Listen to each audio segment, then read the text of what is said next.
Hazırga orundaytaным Jeksen Karakuluktun sözüne жазылған Ғажайып атты әнді орындап берейін, қабыл алыңыздар. Әнін жазған Чакипов Сырлыбай Қыдырбайұлы.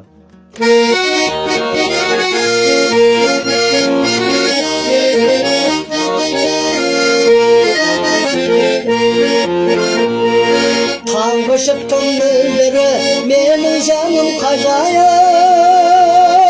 Сен көрмесең сағынар, бұл жүрекке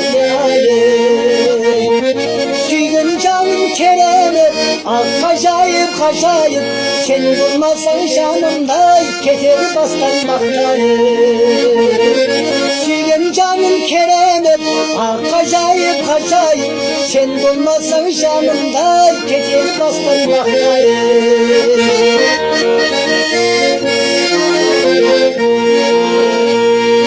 Var yürektün şalını, sendem canım şanaday. Bir gecelik ötürdey, çok öptün sanadı. Suygun canım keremet, acayip acayip. Sen olmazsan canımday, keter bastan bakayım. Suygun canım keremet, acayip acayip. Sen olmazsan canımday, keter bastan bakayım.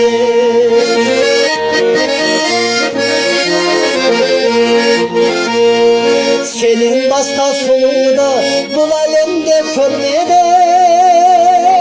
Berideki suluğun akberiştim sen benim. Suygun canım keremet, acayip acayip. Sen olmazsan canımday, keter bastan bakayım. Suygun canım keremet, acayip acayip. Sen olmazsan canımday, keter bastan bakayım.